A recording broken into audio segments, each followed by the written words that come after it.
All right, let's get into the paper review this morning, bringing you some of the stories making headlines and getting your attention on the papers across Nigeria today. We have joining us to review the papers senior lecturer at the University of Lagos, Dr. Dan Ekere. Good morning. Good morning to you. Nice to see welcome. you. Yeah, thank you. Right. Let's start from the Punch newspaper. We have killings by herdsmen, Soyinka lambast federal government, death toll in Taraba rises.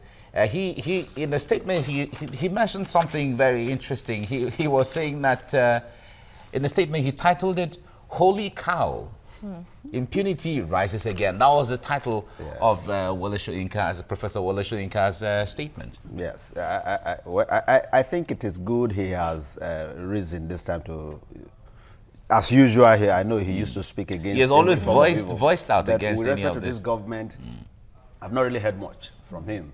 And I think he has just done the right thing. Truly, the way these so-called herdsmen are going about killing people is worrisome. So worrisome to the extent that, you know, it took the federal government so many lives before it could rise to the situation. I think that was quite not the right thing to do. In fact, when you talk about rising to the situation, there are still killings in as far as we are hearing. For once, they have details, you know, security personnel, especially the army, to Benue State this time around. And the IGP you know, as well. Yeah, the IGP on his own. The police have always been there. They've been killing their presence. Yeah, so but he has decided that the IG should relocate to Benue. I wish the IG could go to one of those villages where those people normally are. He would be in the capital city. So what matters really is bringing peace to Benue State. And the way these people are going, I think the army are the ones that are really needed to cope those bushes and the rest, where these people, because they come from places. And most times, you know, they pass through, you know, communities, in some cases through bushes. So they need to really place enough security men in those areas so that they'll be able to curb all these incidents of killing. Human lives are too valuable for us to just And in relation to that, Fayose, the governor of Ekiti State, raises team to foil herdsmen attack. We heard a report credited to him said, hunters do not let herdsmen kill our people. I watched the clip last night, and it's a good idea anyway, because truly, I'm sure if the Benue people had such arrangement, maybe the killing wouldn't have been this much. Because from all indication, it appears there haven't been any form of resistance from the people. They just swipe on them, you know, unprepared people who have no plan, or who are not armed, who have not, you know, no form of defense. To show that, okay, we are prepared for this. So you just enter such communities, level the communities, kill women, children, and all whatnot. I think Fayose is doing the right thing in that direction, because so far that tells you that the country is not properly secured. So everybody to his tent. All right, we have another Edo Chinese firm signed 5,500 barrels per day modular refinery deal. We were talking about states getting into modular refineries yesterday. Well, that's so much from the Punch newspaper. Okay, so we go to the Nation newspaper. The major story here, why herdsmen are killing our people by governor. And that is not governor of Benue, but governor of Taraba. Very sad, because they are killing there as well. 55 died, 200 homes burnt in Taraba, mass burial for 73 in Benue.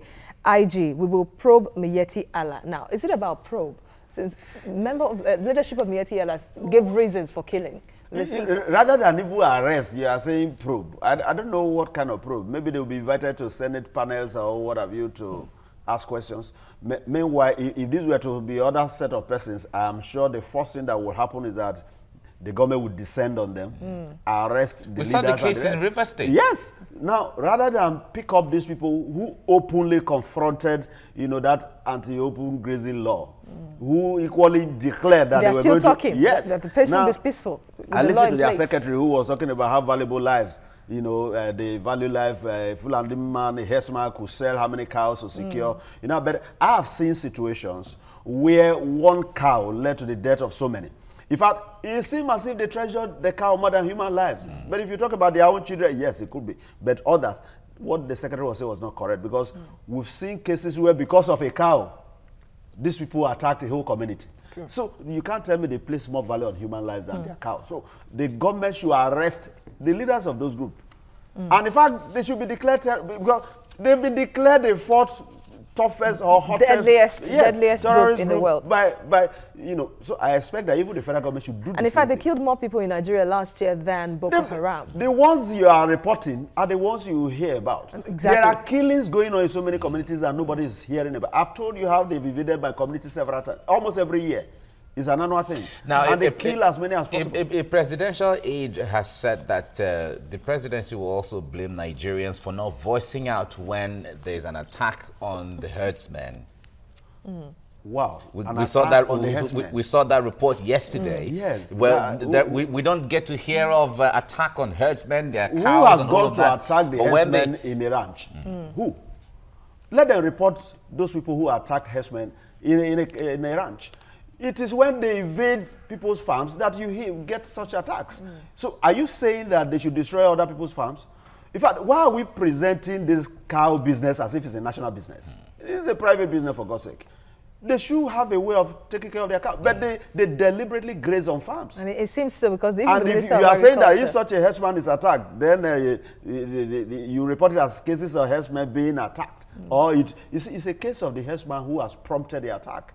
So, as a matter of fact, they are the real, criminals we have in this. This one, so we've always lived with herdsmen. It has never been like that. All right. Okay. So, well, that's why the IGP is getting criticized for saying that what is happening in Benue. But they have been more invigorated with the governance of Buhari. Maybe because it's full animal. I don't understand. All right. Or maybe because, in fact, where are his cattle served? His own cattle? Are they in a ranch? No, they are in a ranch. So why will he not encourage others to do the same? All right. Okay. So 100 migrants missing after shipwreck in Libya. 17 were rescued, but 100 unaccounted for after the funny thing about this Libya issue is that the more you rescue people, the more people are going. So you need to put your own home in order, because something is pushing these people.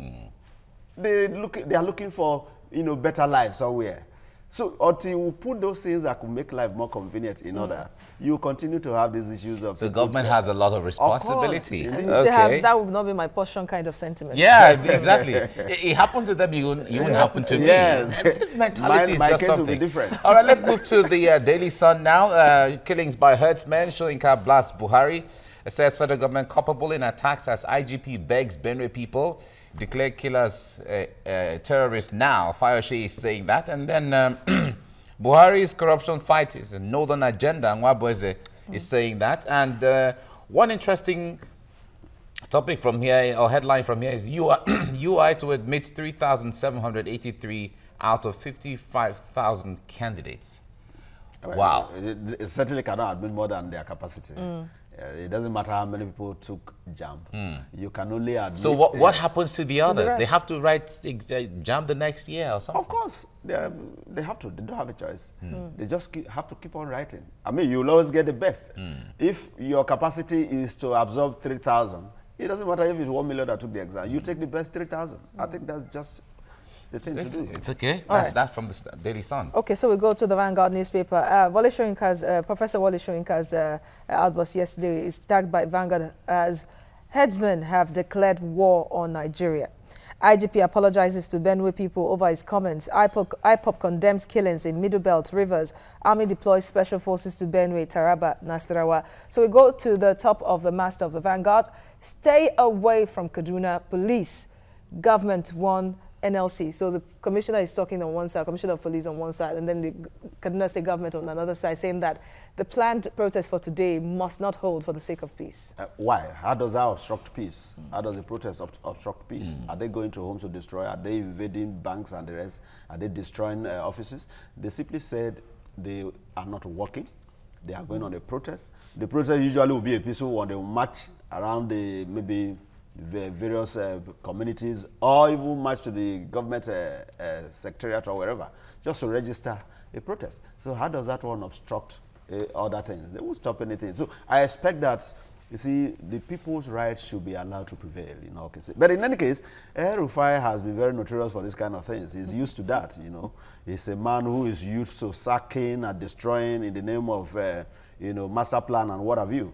Now, in his days as Minister of FCT. Yeah, now, I don't know. Are we saying that over the years, people from Kaduna State have not been going to school? Did they not pass through these primary schools and the rest? So, is it that these teachers just suddenly came on board? How have they been doing? Who have been these teachers? How have they been sourcing their teachers? So, and in any case, these ones that are already teachers, what would be wrong with finding a way of managing the situation? Because the moment you relieve 2,000 something, people. 21,000. 21,000, sorry. Well, they failed the primary 4 examination. Leave the primary 4 examination. Would you allow your children to be taught by such teachers? The system. Exactly. Would you allow, I want to ask you a question. Would you allow your children, honestly, to be taught by those teachers? Do you know the ones that are teaching my children? Have I gone to check their certificates? So it's a question of delivery now. Have they been delivering? Leave the issue of the certificates. That's why I'm asking, how have Kaduna people been going to school over the years? Are you saying that their people have not been going to higher institutions? Have they not been competing? So we need to look at these issues very objectively. But if the status quo is perpetuated, because it's a long-term thing, investment in education is a long-term investment. That is the more reason why you should find an alternative means of addressing the situation. Okay. You give them a timeline. Okay. You upgrade. They are trainable, is it not? Yes. So, because these 21 people, obviously, you will find at least 5,000 of them who will become armed robbers. And they will terrorize the community as well. Because the first thing in life is survival. The moment you relieve them of their jobs, they must find a way of surviving, whichever way.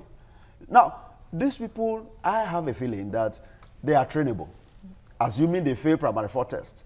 Some of them we've been told even the pass mark at 60%. Now we've had that. When you say primary 4, even what are those things you taught them really? Well, I mean the questions you gave to them. Who graded this question? Who said the questions? Which school? Is it WAEC or NECO or who? How are we so sure of this report of primary 4 exam, teachers failing primary 4 exam? Because we need to understand the details. Right. Who said the exam? Who graded the exam? And all of that. Okay. Well, that's the same scenario had played out in Edo State before too. Yeah, the one of Edo State, at least we saw it. We saw the thing on screen. Where a teacher, because we've had cases where some scripts were shared online. Some saw the scripts of these teachers already marked, and Nigerians even supported on social media. It went viral on social media. That's not the issue. Now, if you show a script online, does that suggest it's my script? All right. Because the one of Edo State we saw. We are still going to look at that. We saw a clear situation. It's one of our topics, yeah, so that we don't delve on it too much. Yeah, let's just move on. Zakzaki may die in detention, and that's according to the Shiites who have been protesting, really calling for the release of their leader. Which means they've been seeing him. May die. Well, everybody will surely die. Well, pictures released. Now, but have they ever had access to the man to see his health condition? They haven't, but some pictures that were released by the authorities show that he was in a very bad condition. Especially in the state he was arrested in. Well, if I had to start with, why is the army detaining this man for so long? Because I expect that since the government. Well, the government thing. And I recall Garba Shehu saying that he's not really being detained. He's in voluntary confinement, detention. For his own sake. Who has volunteered? It was for his own good and his own interest. You know his interest more than the man himself. I think that's the issue. All right, I think we have to leave you here now. So many interesting topics on the headlines there. But we have to go on a break and then come back to dwell on our next discussion. But we'll keep Dr. Daniel Kere for the next discussion. Stay with us on TVC Breakfast.